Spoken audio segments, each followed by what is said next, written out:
Hi అండి, welcome to my channel Telugu bros. ఈరోజు నేను లంచ్కి వంకాయ శనగపప్పు కర్రీ చేస్తున్నానండి.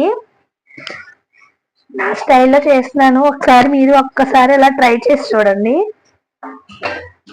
ఫస్ట్ ఒక్క గంట ఆయిల్ వేసాను.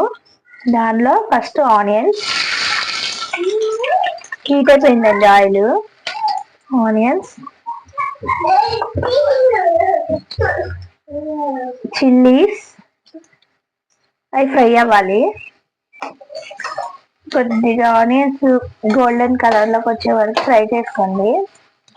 నేను కొద్దిగా ఆయిల్ ఎక్కువ పడిద్దండి. నేను 2 గంటలు వేసాను ఆయిల్. కొద్దిగా ఫ్రై అయిపోయిందండి.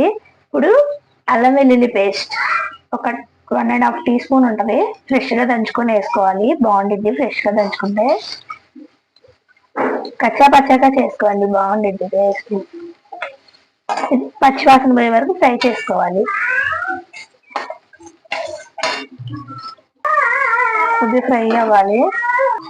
నేను ముందే కొద్దిగా సాల్ట్ వాటర్లో కట్ చేసుకుని పెట్టుకున్నానండి వంకాయలు, ఇలా బారుగా పొడవుగా.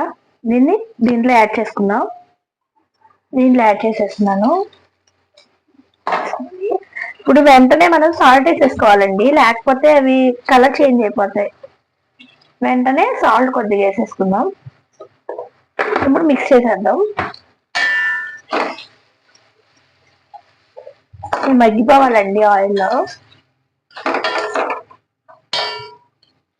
కాసంత పసుపు అండి కొంచెం వేస్తున్నాను.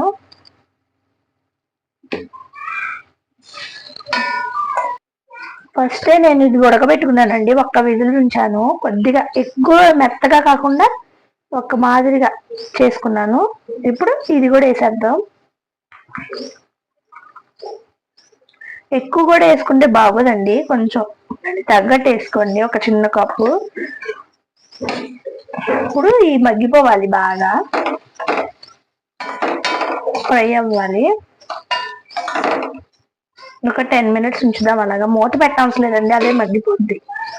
మెత్తగా అయిపోతే బాగోదు కదండి, కొంచెం మగ్గుతుంది కాబట్టి మూత పెట్టవసరం లేదు. ఇలా ఫ్రై చేసుకుంటే చాలు. ఒక 10 మినిట్స్. కరివేపాకు వేద్దామండి, ఒక 4 రెమ్మలు. ఇంకా ఫ్రై అవుతూనే ఉండాలి.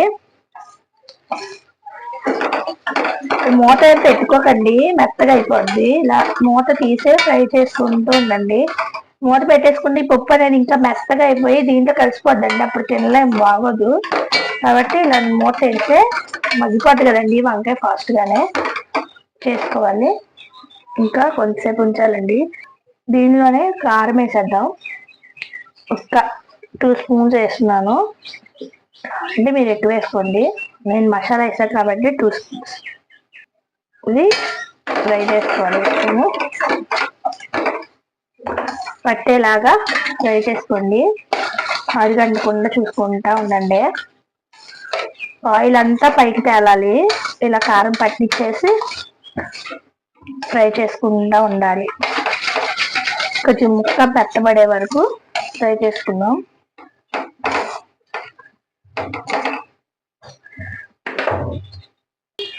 లాస్ట్ లో కొంచెం అయిపోయిందండి, మగ్గిపోయింది.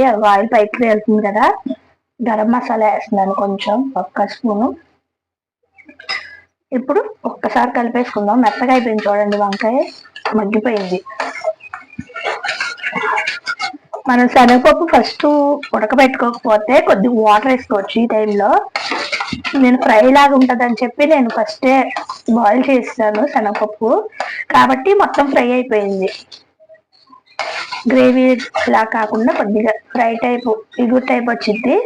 ఇలా ఒకసారి ట్రై చేయండి. కొద్దిగా ఆయిల్ బయటకు వస్తుంది కదా, ఆ టైంలో దించేసుకునే ముందు కొంచెం కొత్తిమీర వేసేస్తున్నాను లైట్గా. ఇదే అండి వంకాయ కర్రీ, ఈజీగా చేసుకోవచ్చు. ఫస్ట్ మీరు ఇది పప్పు అనేది ఉడకబెట్టుకున్నారంటే కర్రీ మాత్రం సింపుల్గా 10 మినిట్స్లో అయిపోద్ది. ఒకసారి ఫాస్ట్గా చేసుకోవాలన్నా కానీ ఇలా చేసుకోండి. ఎప్పుడు లాగా కాకుండా ఇలా వెరైటీగాను ఉంటుంది. కర్రీ టేస్ట్ అయితే అదిరిపోయింది. ఒకసారి ట్రై చేయండి. ఓకేనండి, మీకు ఈ వీడియో నచ్చినట్టయితే లైక్ చేయండి, షేర్ చేయండి, సబ్స్క్రైబ్ చేసుకోండి. ఓకే అండి.